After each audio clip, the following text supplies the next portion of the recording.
general que le ha fijado su genio con aquella otra mucho más limitada y próxima en que suele pensarse ahora al conjuro del nombre de Wagner. Se espera de él una reforma del teatro. Suponiendo que la lograra, ¿qué quedaría hecho con referencia a esa otra tarea más elevada y remota? Y bien, quedaría cambiado y reformado el hombre moderno.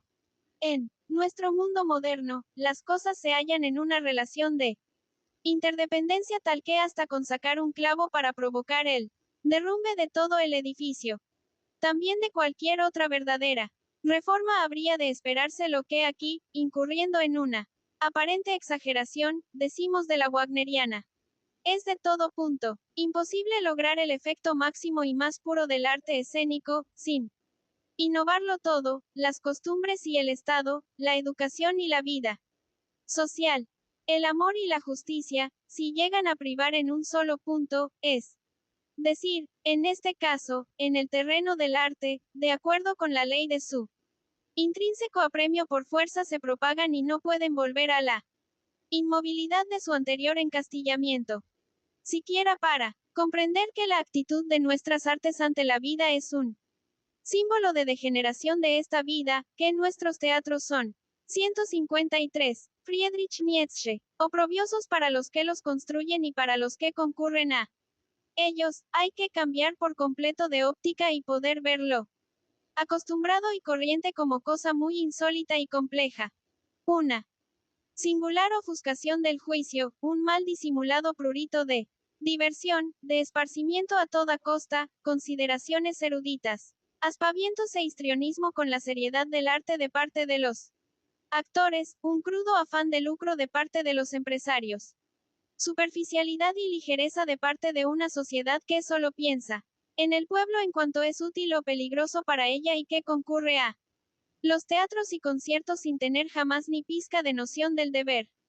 Todo esto, en su conjunto, constituye la atmósfera sorda y perniciosa de nuestra vida de arte.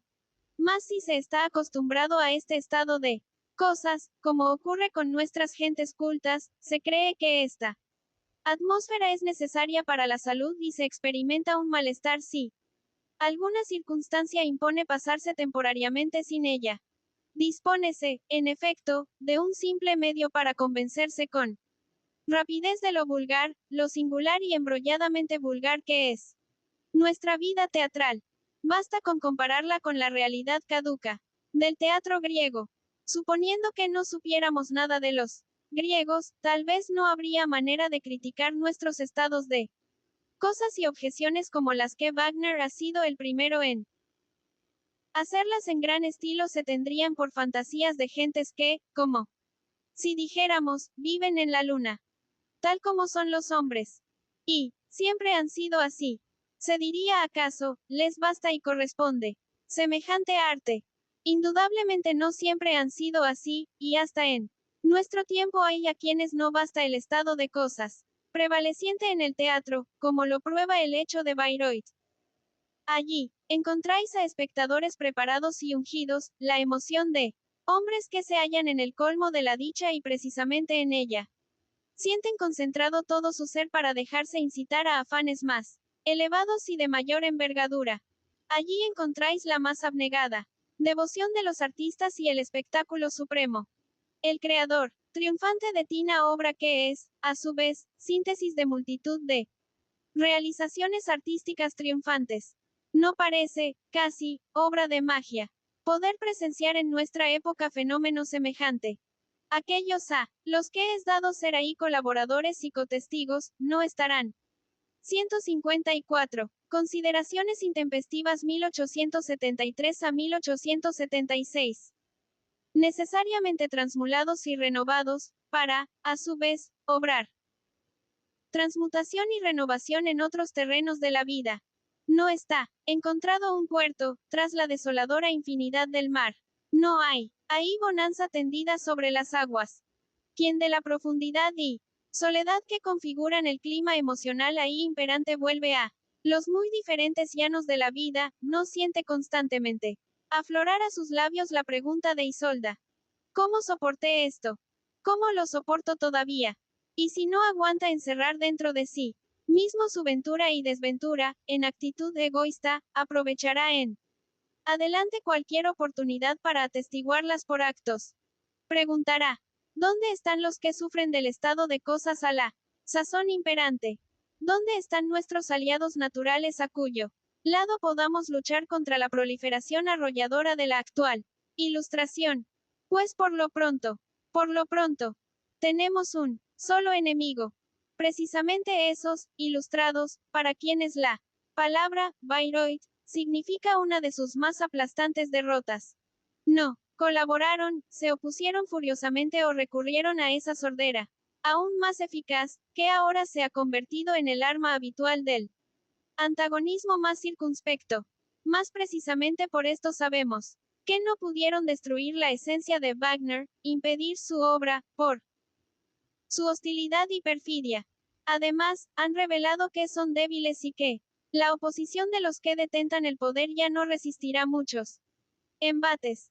Es esta la oportunidad para quienes quieran conquistar y triunfar portentosamente. Los reinos más vastos están abiertos, está un interrogante puesto a los nombres de los propietarios donde quiera que haya propiedad. Así, por ejemplo, está puesto en evidencia el estado ruinoso del edificio de la educación, y en todas partes hay quienes ya lo han abandonado callandito. Ojalá se pudiera llevar a los que desde ya están profundamente descontentos con él a una actitud de abierta rebeldía y declaración de guerra. Ojalá se les pudiera sacar su fastidio azorado. Sé que descontar, precisamente la silenciosa contribución de esos hombres del rendimiento de toda nuestra ilustración significaría debilitar esta, por gravísima sangría. De los eruditos, por ejemplo, solo quedarían, bajo el antiguo régimen, los contaminados de la locura política y los literatos de toda laya. El repugnante sistema que ahora extrae sus 155. Friedrich Nietzsche. Fuerzas del arrimo a las esferas de la violencia y la injusticia, del Estado y de la sociedad, y halla su ventaja en volver estos cada vez más malos, sin este arrimo es una cosa endeble y agotada. Con despreciarlo profundamente basta para echarlo por el suelo. Quien lucha por la justicia y el amor entre los hombres ciertamente no ha de temerle, pues sus verdaderos enemigos se enfrentarán con él, cuando haya puesto fin a la lucha que por lo pronto libra a su vanguardia. La cultura actual. Para nosotros significa Bayreuth la consagración a la mañana de la jornada de lucha. No se podría cometer con nosotros más grave injusticia que suponer que nos interesa única y exclusivamente el arte, como si hubiese de reputarlo un remedio y narcótico para librarse de todos los demás estados miserables.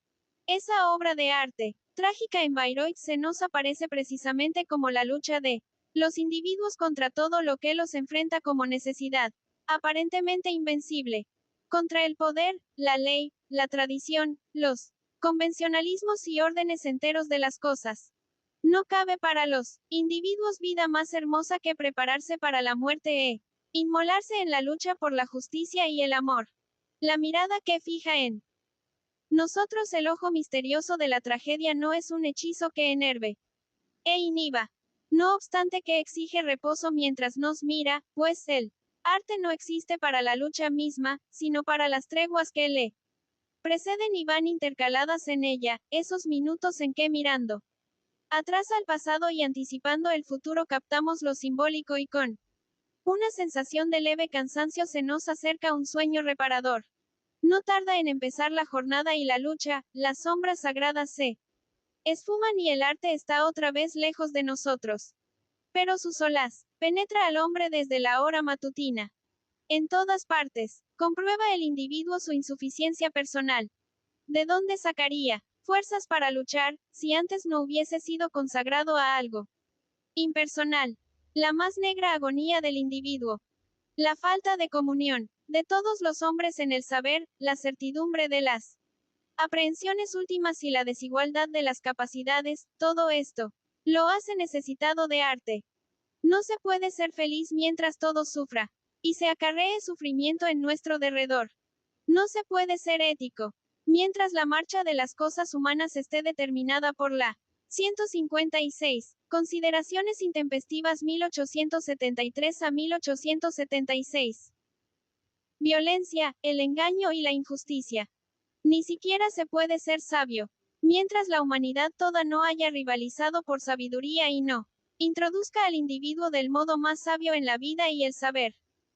¿Cómo para soportar este triple sentimiento de insuficiencia, si uno, en su mismo luchar, aspirar y sucumbir no pudiese percibir algo sublime y cargado de significación y no aprendiese por la tragedia a gozar con el ritmo de la grande pasión y el sacrificio de la misma?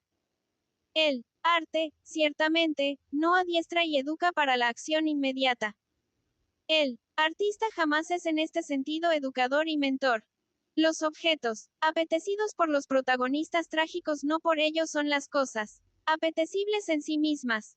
Como en los sueños, está alterada la valoración de las cosas mientras nos sintamos sometidos al influjo del arte. Lo que en esa situación reputamos tan apetecible que asentimos al protagonista trágico que prefiere morir a renunciar a ello, para la vida real rara vez es de idéntico valor y digno de idéntica energía y determinación. Y es que el arte es la actividad del que descansa. Las luchas que muestra son simplificaciones de las luchas reales de la vida.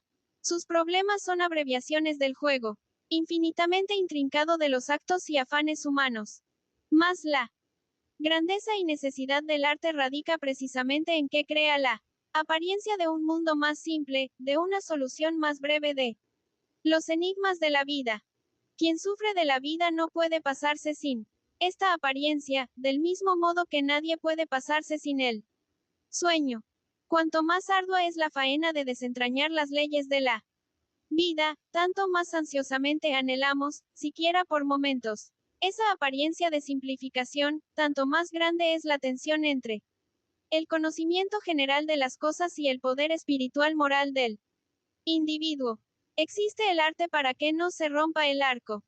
Quiere la tragedia que el individuo quede consagrado a algo impersonal, que se olvide el de la terrible angustia que le causan la muerte y el tiempo, pues en el más fugaz instante, en el más mínimo fragmento de su vida, puede sobrevenirle algo sagrado que compense con creces toda lucha y todo apremio. Esto es la conciencia trágica. Aunque la humanidad toda tenga que perecer un día. ¿Y quién va a dudar de esto? Para todos los tiempos por venir le está fijada como tarea suprema la meta de fundirse de tal. 157. Friedrich Nietzsche. Modo en lo uno y común que se encamina a su perdición, como un todo, con una conciencia trágica. En esta tarea suprema va implícito todo ennoblecimiento de los hombres. Su repudio definitivo determinaría el cuadro más sombrío que pueda concebir el amigo de los hombres. He aquí cómo siento yo. No hay más que una esperanza y garantía para el porvenir de la humanidad. La conservación de la conciencia trágica. El más triste lamento tendría que resonar por los ámbitos de la tierra si los hombres llegasen a perderla por completo.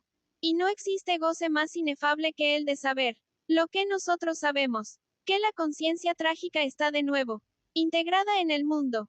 Pues este goce es en un todo suprapersonal y universal, júbilo de la humanidad ante la garantía de conexión y perduración de lo humano en sí. Wagner situó la vida actual y el pasado bajo el rayo de luz de un conocimiento lo bastante intenso para permitir ver hasta una distancia extraordinaria. Es, así, un simplificador del mundo. Pues, siempre la simplificación del mundo consiste en que la mirada del cognoscente ha logrado una vez más dominar la inmensa multiplicidad anonadadora de un aparente caos y comprime en una unidad lo que ha estado divorciado. Wagner hizo esto encontrando relación entre dos cosas que parecían desenvolverse, frías y extrañas, una a la otra como en sendas esferas separadas entre sí, entre la música y la vida, y también entre la música y el drama. No ha inventado o creado estas relaciones, que mirándolo bien están ahí al alcance de todo el mundo. Y es que el gran problema siempre se parece a la piedra preciosa por encima de la cual pasan millares. Hasta que uno la recoge al fin. ¿Qué significa? Se pregunta Wagner, el hecho de que en la vida de los hombres modernos se haya originado precisamente un arte como el de la música con una fuerza tan prodigiosa. Plantear esta cuestión no quiere decir que se estime en poco esta vida. Muy al contrario, precisamente cuando se consideran todas las grandes potencias propias de esta vida y se concibe la imagen de una existencia pujante que lucha por libertad consciente e independencia del pensamiento, aparece la música en este mundo como un enigma. No hay que decir, es imposible que la música se haya originado en esta época. ¿Qué es entonces su existencia? 1. 158. Consideraciones intempestivas 1873 a 1876. Casualidad. Un gran artista aislado ciertamente podría ser una casualidad, pero la aparición de una serie de grandes artistas, como la exhibe la historia moderna de la música, y que tiene un solo precedente en los tiempos de los griegos, sugiere que en eso no rige el azar, sino la forzosidad. Esta forzosidad, en fin, es el problema al que Wagner da una respuesta. Se percató ante todo de una calamidad que abarca todo el orbe de las naciones civilizadas. Ha enfermado el lenguaje, y sobre toda la evolución humana gravita la presión de esta tremenda enfermedad. Al tener que escalar constantemente el lenguaje los últimos peldaños de lo asequible a él, para captar lo más lejos posible del sentimiento intenso, al que originariamente supo corresponder en cabal simplicidad, lo contrario del sentimiento, esto es, el reino del pensamiento. Su fuerza se ha agotado a causa de este continuo estirarse en el breve lapso de la civilización moderna. Así que ahora, ya no es capaz de hacer precisamente aquello que es su exclusiva razón de ser, proporcionar a los que sufren un medio de entenderse sobre los más simples apremios de la vida. El hombre que se debate en el apremio ya no puede darse a conocer por medio del lenguaje. ¿Quiere esto decir que no puede comunicarse verdaderamente? En este estado sordamente sentido, el lenguaje ha llegado a ser, en todas partes, una potencia autónoma que hace a los hombres con brazos fantasmales y los empuja a donde en definitiva no quieren ir. En cuanto ellos tratan de entenderse y unirse para una obra común, se apodera de ellos la locura de los conceptos generales, más aún, de los meros sonidos de palabras, y como consecuencia de esta incapacidad para comunicarse, las creaciones de su sentido colectivo llevan el signo del no entenderse, en cuanto no corresponden a los verdaderos apremios, sino tan solo a la vacuidad de esas palabras y conceptos prepotentes. Así, a todas sus calamidades la humanidad agrega la de lo convencional, es decir, del entendimiento en cuanto a palabras y actos, sin entendimiento respecto del sentimiento. Así, como en la curva descendente de todo arte es alcanzado un punto donde sus medios y formas, en morbosa proliferación, logran un tiránico predominio sobre las jóvenes almas de los artistas y los convierten en sus esclavos, así ahora, conforme decaen los lenguajes. 159. Friedrich Nietzsche. Se es esclavo de las palabras. Bajo CSTA coerción ya nadie puede mostrarse tal como es, hablar ingenuamente. Y pocos son capaces de salvaguardar su individualidad, en lucha con una ilustración que cree demostrar su eficacia, no promoviendo sentimientos y necesidades distintos, sino envolviendo al individuo en la red de los conceptos distintos, y enseñándole a pensar con justeza, como si tuviese valor alguno hacer de nadie un ser que piensa y razona con justeza, sino se ha logrado previamente hacer de él uno que siente con justeza. Cuando en el seno de una humanidad de tal modo lastimada suena la música de nuestros maestros alemanes, ¿qué es lo que suena, en definitiva? Pues el sentimiento justo, el enemigo de todo lo convencional, de toda enajenación e incomunicabilidad artificial entre los hombres. Esta música es retorno a la naturaleza, a la vez que purificación y transmutación de la naturaleza.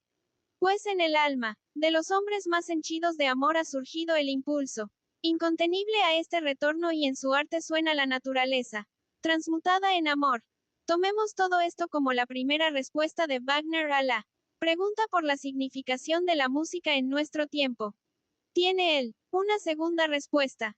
La relación existente entre la música y la vida es no solamente la de una forma de lenguaje con otra forma de lenguaje, sino también la relación del perfecto mundo del sonido con todo el mundo de la imagen visual. Y bien, tomada como imagen visual y comparada con las manifestaciones pasadas de la vida, la existencia de los hombres modernos evidencia una indecible pobreza y agotamiento, no obstante su indecible multiplicidad, la cual solo puede hechizar la mirada más superficial. Mírese un poco más de cerca y analícese la impresión de tan turbulento juego de colores, no es el conjunto como el fulgor y destello de innúmeras piedrecitas y partículas tomadas de culturas pasadas. No es todo, boato extraño, movimiento imitado, exterioridad arrogada. Un traje confeccionado con toda clase de retazos para el desnudo y aterido de frío. Una aparente danza de la alegría, impuesta al doliente. Un aire de opulento orgullo asumido por uno, profundamente herido. Y en medio de todo esto, ocultado y disimulado, nada más, por el vértigo y torbellino del movimiento. 160. Consideraciones intempestivas 1873 a 1876. Una impotencia gris, un punzante malestar, un diligentísimo aburrimiento, una miseria no admitida. La manifestación del hombre moderno se ha tornado por completo en apariencia. No se hace visible, sino más bien se oculta, en lo que ahora aparenta. Y el resto de actividad artística inventiva que subsiste todavía en un pueblo, por ejemplo entre los franceses y los italianos, es gastado en el arte de este juego al escondite.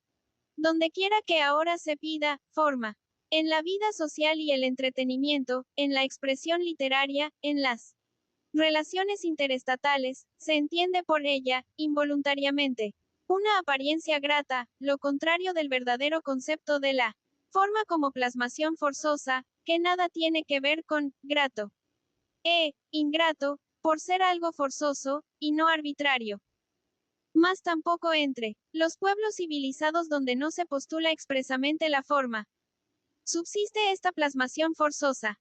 Simplemente se es menos feliz, bien que no menos diligente, cuando no más, en eso de tender hacia la apariencia grata. Pues hasta qué punto es grata, aquí y allá, la apariencia y por qué a todo el mundo le ha de gustar que el hombre moderno se esfuerce al menos por aparentar, lo siente cada cual en la medida en que él mismo sea un hombre moderno. Solo los galeotes se conocen. Dice Tasso.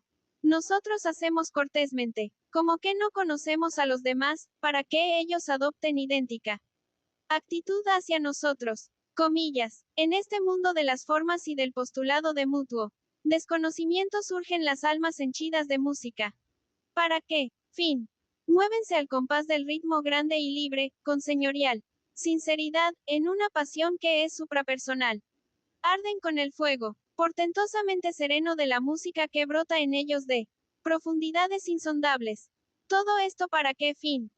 A través de esas almas anhela la música a su hermana afín, la gimnasia, como su plasmación necesaria en el reino de lo visible.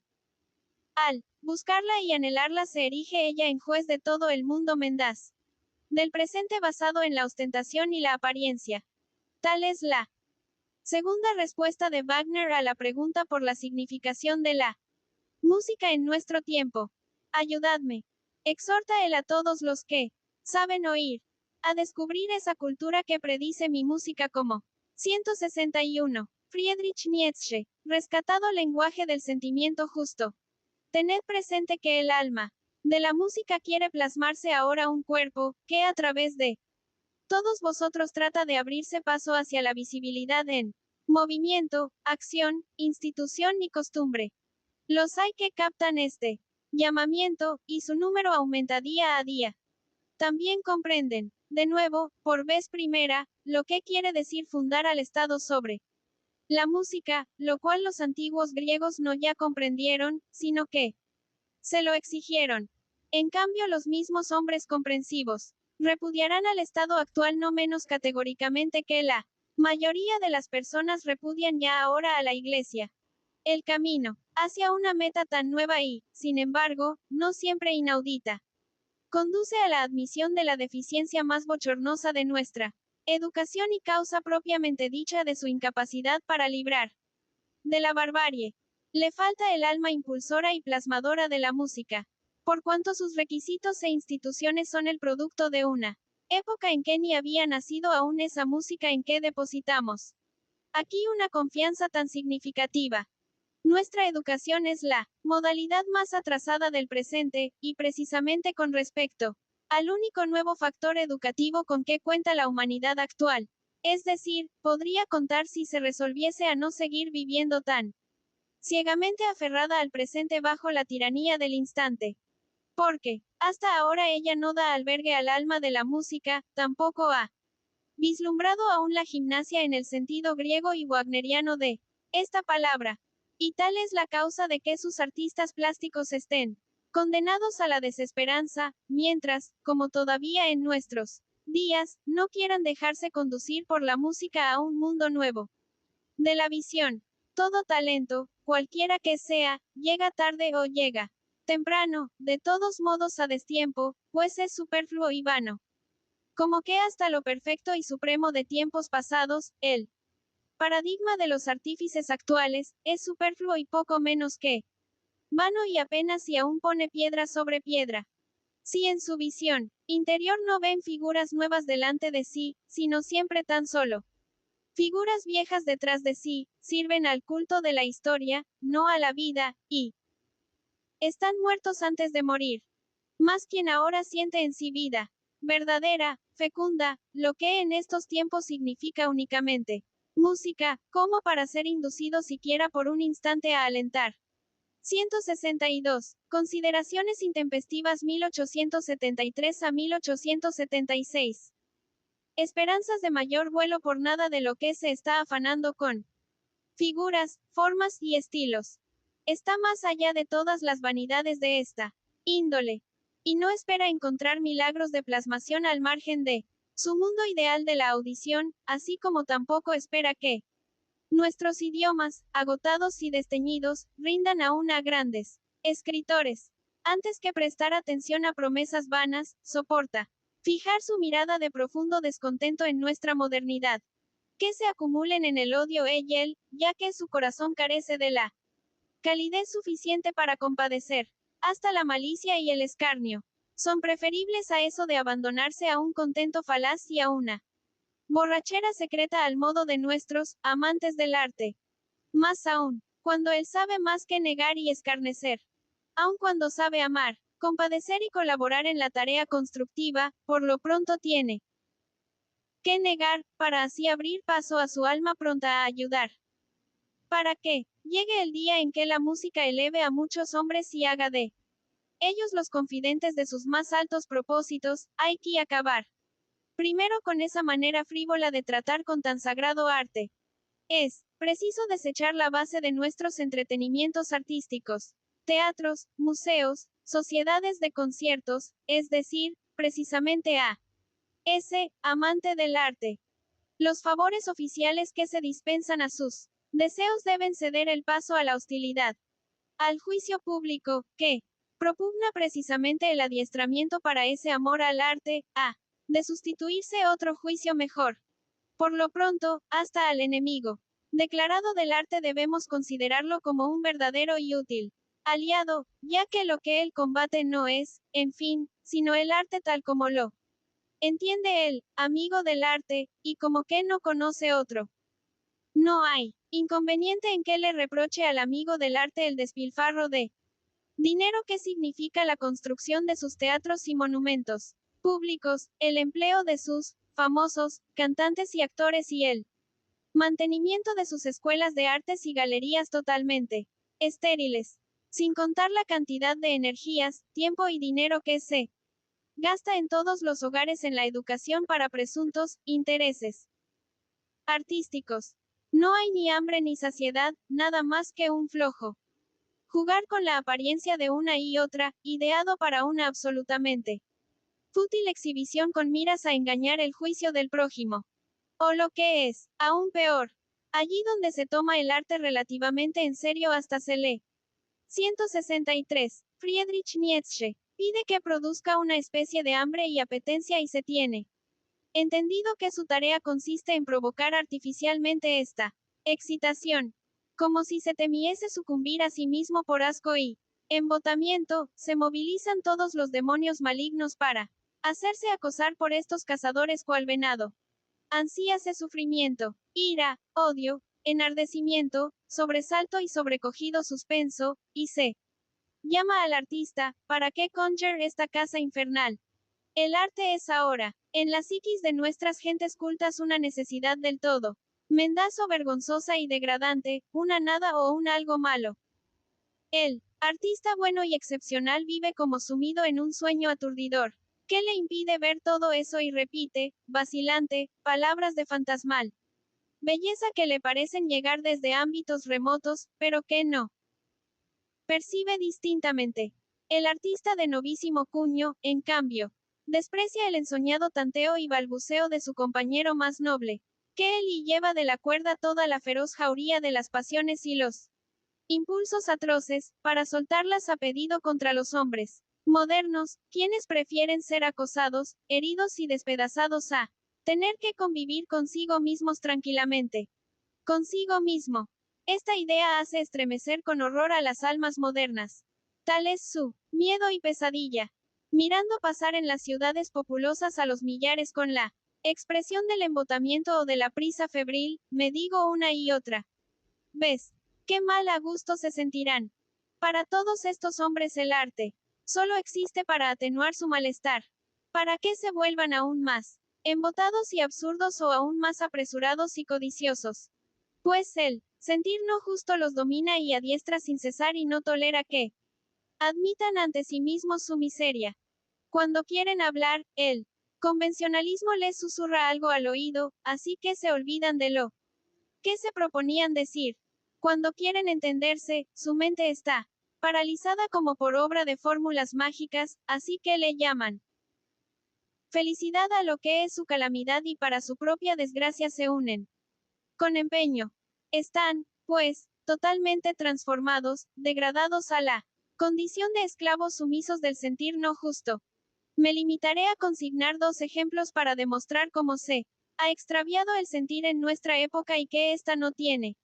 164. Consideraciones intempestivas 1873 a 1876. Conciencia de dicho extravío. Otrora, se miraba con un sincero desprecio aristocrático a los hombres que traficaban con dinero, aun cuando no se podía prescindir de ellos. Se admitía que toda sociedad precisaba sus correspondientes intestinos. Ahora, estos hombres son la potencia dominante en el alma de la humanidad moderna, constituyendo su parte más codiciosa. Otrora, contra nada se prevenía tan insistentemente como contra la tendencia a tomar demasiado en serio el día, el momento, y se recomendaba el nil admirar y la preocupación por los negocios eternos. Ahora, no ha quedado en el alma moderna más que una exclusiva seriedad, que se refiere a las noticias periodísticas o telegráficas. A aprovechar el momento y juzgarlo con máxima presteza para sacar provecho de él. Dijérase que a los hombres actuales tampoco les ha quedado más que una sola virtud, la presencia de ánimo. Por desgracia, en realidad, no se trata más que de la omnipresencia de una codicia sórdida, insaciable, y una curiosidad febril en todo el mundo. Es la nuestra, una época vil, pues celebra lo que despreciaron anteriores épocas aristocráticas. Y si encima de todo se ha apropiado todas las galas de pasada sabiduría y arte y se pavonea envuelta en este más precioso de todos los ropajes, evidencia una conciencia desconcertante de su propia vileza por cuanto no necesita y usa este ropaje para abrigarse, sino tan solo para engañar sobre sí misma. La necesidad de disimular y ocultarse se le antoja más apremiante que la de resguardarse para no perecer de frío. Así, los actuales eruditos y filósofos no usan la sabiduría de la India y la Grecia para volverse, personalmente, serenos y sabios. Su trabajo solo ha de servir para procurar al presente una fama falaz de sabiduría. Los estudiosos de la historia animal se esfuerzan por presentar como leyes inmutables los arrebatos animales de violencia, perfidia y sed de venganza en las relaciones actuales entre los estados y los hombres. Los historiadores se desviven por demostrar las tesis de que cada época tiene su propio derecho, sus propias circunstancias y situaciones, a fin de preparar ya mismo el concepto básico de la defensa para cuando llegue el día del juicio que se abatirá sobre nuestra época. La teoría del Estado, del pueblo, de la economía, del comercio, del derecho. Todo tiene ahora este carácter preparatorio apologético. 165. Friedrich Nietzsche. Más aún, se diría que el espíritu que actúa todavía sin ser gastado en los engranajes del vasto mecanismo de la ganancia y del poder está exclusivamente dedicado a la tarea de defender y disculpar el presente. ¿Ante qué acusador? Se pregunta con extrañeza. Ante la propia mala conciencia. Y aquí se pone también en evidencia, de golpe, la tarea del arte moderno. Embotamiento o embriaguez. Adormecer o aturdir. Transformar la conciencia en inconsciencia, de un modo o del otro. Ayudar al alma moderna a librarse del sentimiento de culpabilidad. No a recuperar la inocencia. A librarse de él al menos por momentos. Defender al hombre ante él mismo, llevándolo a un estado en que tiene que callar, no puede oír. A los pocos que siquiera una vez hayan sentido cabalmente esta tarea por demás vergonzosa, esta terrible degraciación del arte, se les habrá llenado hasta el tope el alma para siempre de desesperación y lástima. Más también de un anhelo nuevo, incontenible. Quien se propusiera liberar el arte, restaurarlo, en su santidad no profanada, tendría ante todo que liberarse así mismo del alma moderna. Solo como hombre inocente le sería dable encontrar la inocencia del arte. Le incumbiría llevar a cabo dos tremendas purificaciones y consagraciones. Y si triunfaba en este cometido, si desde el alma liberada hablaba con su arte liberado a los hombres, lo confrontaría el peligro más grave, la lucha más formidable. Los hombres preferirían hacerlo trizas a él y su arte antes que admitir que ante ellos deberían morir de vergüenza. Cabe la posibilidad de que la redención del arte, el único rayo de luz a esperar en los tiempos que corren, sea un acontecimiento circunscrito a unas pocas almas solitarias, en tanto que el montón soporta para siempre la vista del fuego llameante y humeante del arte suyo. Como que no quieren luz, sino deslumbramiento. Como que odian a la luz sobre sí mismos. De modo que eluden al nuevo portador de luz. Pero este, impulsado por el amor en que ha nacido, corre tras ellos y les quiere hacer violencia. Debéis pasar por mis misterios. Les dice. 166. Consideraciones intempestivas 1873 a 1876. Necesitáis sus purificaciones y conmociones. Usadlo, para bien, vuestro, y abandonad por una vez el tétrico pedazo de naturaleza y vida que parece ser el único que conocéis. Yo os conduzco a un reino, que a su vez es real. Vosotros mismos, al volver de mi cueva a la luz de vuestro día, diréis cuál vida es más real y dónde está propiamente la luz del día y dónde la cueva. La naturaleza es por dentro mucho más pletórica, portentosa, inefable, pavorosa. No la conocéis en vuestra existencia habitual. Aprended a ser vosotros mismos otra vez. Naturaleza y dejaos transmutar a la par y dentro de ella por mí. Hechizo de amor y fuego. Comillas, es la voz del arte de Wagner la que así les habla a los hombres. El que a los hijos de una época miserable nos haya sido dable ser los primeros en percibirla demuestra que precisamente esta época es digna de conmiseración y, en un plano general, que la verdadera música es fatum y ley primordial. Pues es de todo punto imposible explicar el hecho de hacerse oír allá precisamente ahora por alguna casualidad fútil y absurda. Un Wagner casual hubiera sido aplastado por el poder arrollador del otro elemento al que había estado arrojado. Rige el proceso de gestación del verdadero Wagner una forzosidad transfiguradora y justificadora. Su arte, si es observado en La marcha de su elaboración, es el más estupendo espectáculo, por muy doloroso que haya sido ese proceso de gestación. Pues se dan, por doquier razón, ley y finalidad. El observador, arrebatado por tan divino espectáculo, ensalzará esta misma dolorosa gestación y considerará, gozoso, que todo redunda en ventaja y provecho del natural y el talento predeterminados, por más que tengan que pasar por escuelas duras que cada peligro les vale un aumento de pujanza. Y cada victoria, un plus de circunspección, que se nutren con veneno y desventura y, sin embargo, crecen sanos y robustos. Las burlas y resistencias del mundo circundante les sirven de estímulo y acucia. Cuando se descaminan, vuelven del extravío y de la soledad con la presa más maravillosa. Cuando duermen, durmiendo adquieren nuevas fuerzas. Templan el cuerpo y acrecientan su eficiencia. No, roban vida conforme aumenta su vitalidad. Gobiernan al hombre cual una pasión alada y le hacen volar precisamente cuando la arena ha cansado sus pies y las piedras los han lastimado. No pueden por 167. Friedrich Nietzsche, menos de compartir, todo el mundo ha de cooperar en su obra, no. Regatean sus dones. Rechazados, obsequian aún más generosamente. Abusados por el obsequiado, ofrecen hasta la joya más valiosa que poseen, y en todos los tiempos los obsequiados no han sido del todo dignos del obsequio. Así, el natural predeterminado por cuyo conducto habla la música al mundo fenoménico es lo más enigmático. ¿Qué existe bajo el sol? Un abismo en cuyo fondo se desposa la fuerza. Con la bondad, un puente tendido entre la egocentricidad y la ajenación de sí mismo.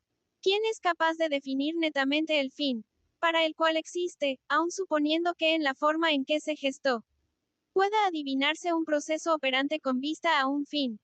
Mas, eso sí, sobre la base de la adivinación venturosa cabe preguntar.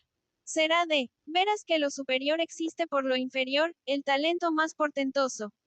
Por los talentos más pobres, la suprema virtud y santidad por los enclenques. Debió sonar la verdadera música por ser lo que menos merecían, pero más necesitaban los hombres. Si se considera cabalmente el milagro inefable de esta posibilidad y entonces se mira hacia atrás a la vida, esta brilla, por muy tétrica y gris que antes se haya presentado. Es inevitable que el observador ante quien se yergue una personalidad como Wagner revierta de cuando en cuando, involuntariamente, a su propia pequeñez y pobreza y se pregunte, ¿para qué me sirve? ¿A qué existo yo? Lo más probable es que se quede corto en contestar y que esté ahí sorprendido y desconcertado ante su propio ser. Bástele entonces haber tenido esta experiencia. Perciba en el hecho de que se siente enajenado a su propio ser la respuesta a esas preguntas. Pues precisamente en virtud de este sentimiento participa de la más portentosa manifestación vital de Wagner, del centro de su fuerza, de esa demoníaca transferibilidad y autoenajenación de su modo de ser, el que puede comunicarse a otros del mismo modo que se comunica a sí mismo otros modos de ser y el que en el dar y tomar tiene su grandeza. Al sucumbir, aparentemente el observador a la esencia desbordante de Wagner, es que ha participado de su fuerza y, así, en cierto modo por obra de él, se ha vuelto poderoso en contra de él. Todo el que ahonde en él autoanálisis sabe que aún la observación supone un misterioso. 168. Consideraciones intempestivas 1873 a 1876. Antagonismo. El del mirar en contra.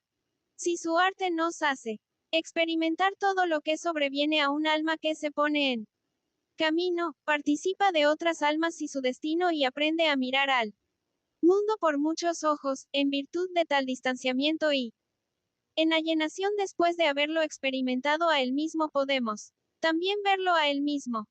Sentimos entonces del modo más categórico que en Wagner todo lo visible del mundo quiere cobrar profundidad y contenido interior de lo audible y busca su alma perdida y que, asimismo, en el todo lo audible del mundo quiere también como fenómeno visual salir y ascender a la luz, dijérase. Cobrar corporalidad. Su arte lo conduce siempre por la doble senda de un mundo constituido en espectáculo auditivo a otro mundo, enigmáticamente afín constituido en espectáculo visual, y viceversa. En todo momento está constreñido, y el observador a la par suya, a traducir el movimiento visible de vuelta a alma y vida primaria y a ver el más recóndito desenvolvimiento del interior como fenómeno tangible, dotándolo de un cuerpo ficticio. Todo esto es la esencia del dramático ditirámbico, tomado este concepto en un sentido tan lato, que abarca a un tiempo al actor, al poeta y al músico. Concepto que, asimismo, debe ser derivado necesariamente de la única encarnación perfecta del dramático ditirámbico anterior a Wagner. Esquilo y sus colegas griegos, si se ha tratado de explicar las más grandiosas evoluciones por inhibiciones o lagunas interiores. Si, por ejemplo, para Goethe la poesía era una especie de sucedáneo de una malograda vocación de pintor, si cabe hablar de los dramas de Schiller como de elocuencia trunca de tribuno. Si el propio Wagner intenta explicarse el culto alemán de la música también suponiendo que por falta del impulso seductor de una voz naturalmente melodiosa los alemanes estaban obligados a considerar a la música con la misma profunda seriedad que sus hombres de la Reforma al cristianismo, entonces, relacionando en forma parecida la evolución de Wagner con tal inhibición interior, cabe suponerle un primario talento de actor que al no poder satisfacerse del modo más inmediato, más común, halló su expediente y salvación en la movilización de todas las artes con miras a una grande revelación histriónica. Mas entonces igualmente bien podrá decirse que un 169, Friedrich Nietzsche, prodigiosísimo talento musical, desesperado por tener que dirigirse a los semimusicales y los no musicales, forzó el acceso a las demás artes, para comunicarse al fin con múltiple distinción e imponer comprensión, la comprensión más popular, cualquiera que sea la noción que se tenga acerca de la evolución del primario dramático. En su madurez y perfección es un ser sin ninguna inhibición ni laguna. El artista propiamente dicho que no puede por menos de pensar en términos de todas las artes a un tiempo, el mediador y conciliador entre esferas en apariencia separadas entre sí, el restaurador de una unidad y una totalidad del poder artístico que no cabe barruntar ni escrutar, sino únicamente demostrar por la realización. Y esta realización subyuga cual hechizo absolutamente desconcertante, sobremanera atrayente, al hombre ante quien tiene lugar de repente. Está este de pronto ante un poder que anula la resistencia de la razón, más aún, hace aparecer todo lo otro en que hasta entonces se basaba la existencia como cosa irracional e inconcebible. Situados fuera de nuestro propio ser, nadamos en un misterioso elemento ígneo, no nos entendemos más a nosotros mismos, no reconocemos más ni lo más conocido. No disponemos más de medida alguna. Todo lo rígidamente legal, todo lo fijo, empieza a moverse, todas las cosas ostentan colores nuevos, nos hablan en caracteres nuevos. Hay que ser un Platón para tomar, no obstante esta mezcla de goce y miedo violentos, una decisión y decirle al dramático, cuando se incorpora a nuestra comunidad un hombre que en virtud de su sabiduría sería capaz de llegar a ser todo lo que quisiera y de imitar cualquier cosa, estamos dispuestos a venerarlo como a un ser santo y prodigioso, a verterle ungüentos sobre la cabeza y ceñirla con lana, pero trataremos de inducirlo a que se traslade a otra comunidad. Es posible que quien viva en la comunidad platónica pueda y deba arrancarse semejante decisión. Los que vivimos en muy otra comunidad anhelamos y pedimos la visita del mago, aunque nos infunda miedo, precisamente para que nuestra comunidad, con la mala razón y el mal poder que encarna, por una vez aparezca negada. Un estado de la humanidad, de su comunidad, costumbre, orden y disposición general, que pueda prescindir del artista imitativo tal vez no sea francamente imposible. 170. Consideraciones intempestivas 1873 a 1876.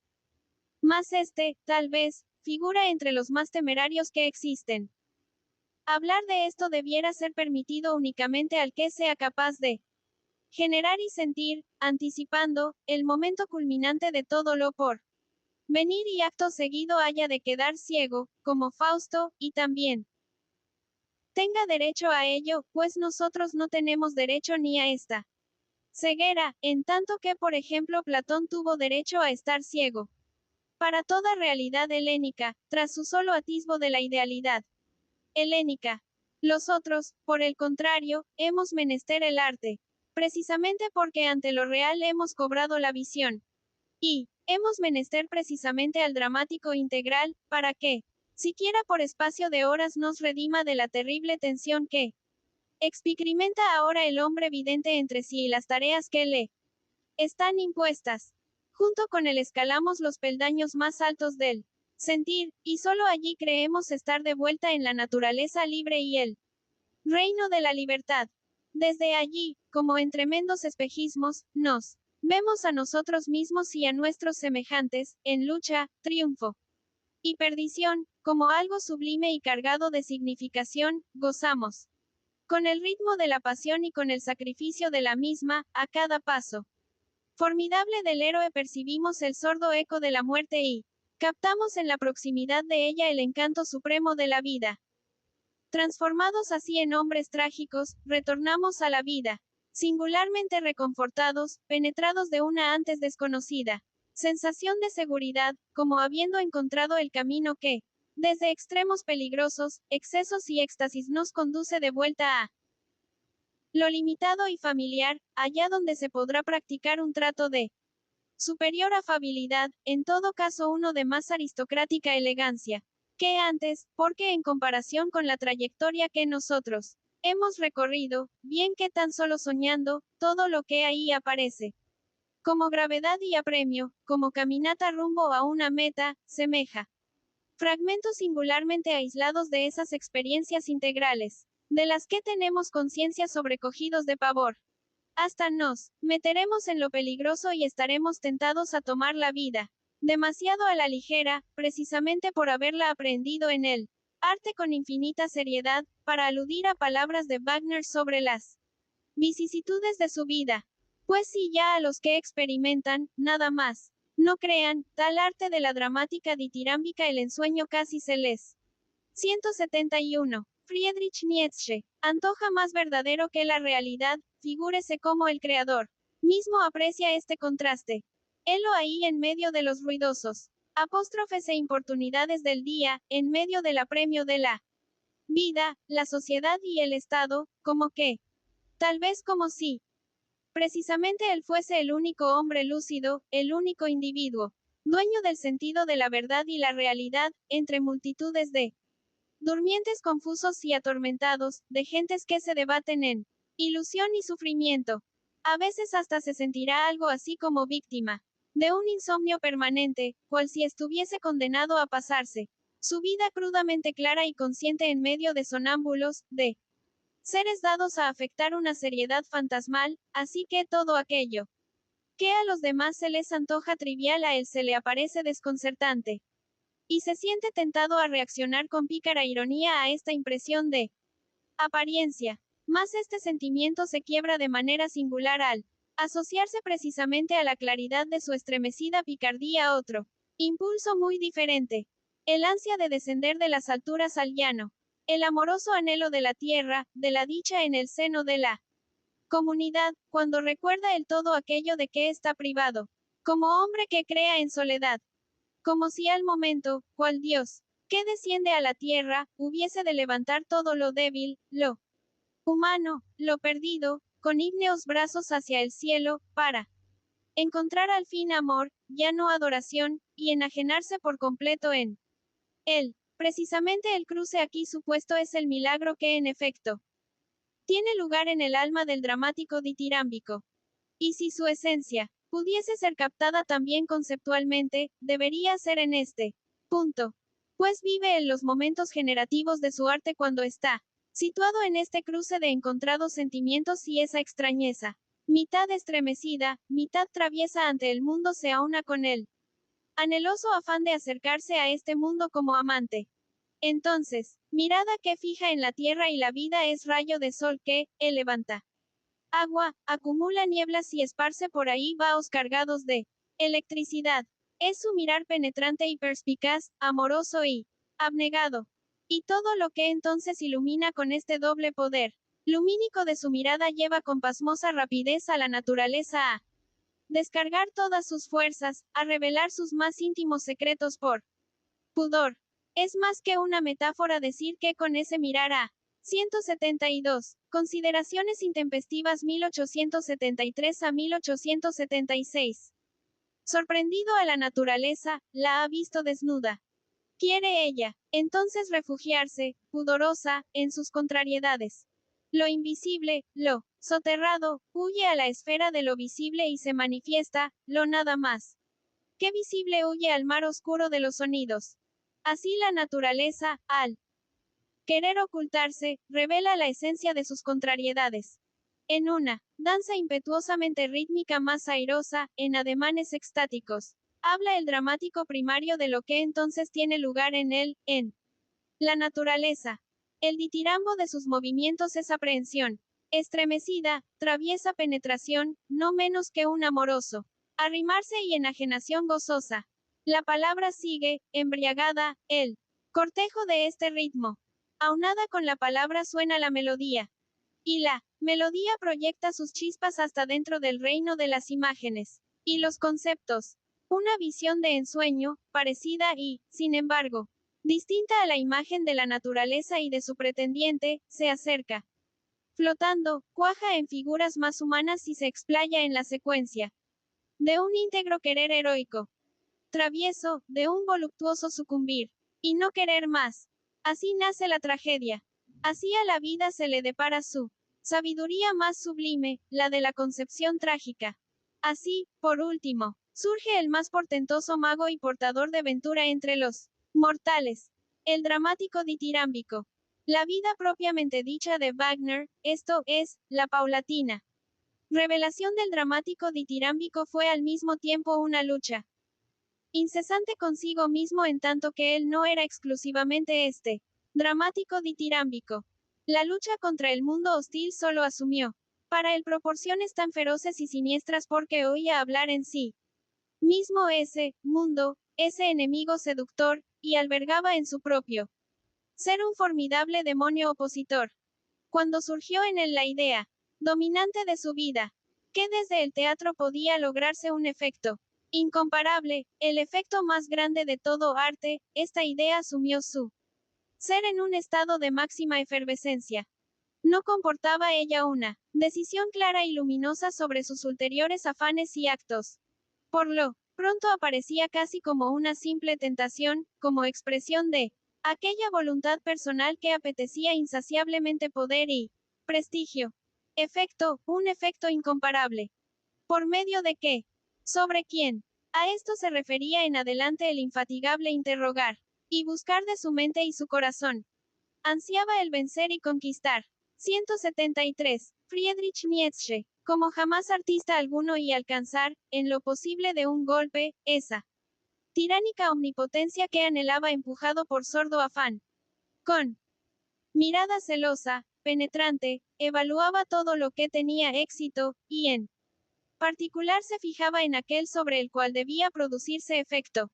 Con los ojos mágicos del dramático que lee en las almas como si fuesen la escritura con que está más familiarizado, escrutaba al espectador y al oyente.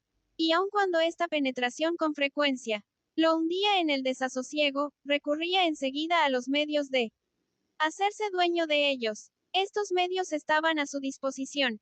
Lo que le producía una fuerte impresión lo quería y podía él también. Aprendía de sus modelos, en cada etapa, tanto cuanto él mismo era capaz de plasmar. Nunca dudaba de que para todo lo que le agradaba, estaba capacitado él también. Quizás sea en este respecto un hombre, aún más, presumido, que Goethe, quien decía de sí mismo. Respecto de cualquier cosa creía que ya la tenía. Si se me hubiese puesto una corona en la cabeza, hubiera creído que era la cosa más natural del mundo.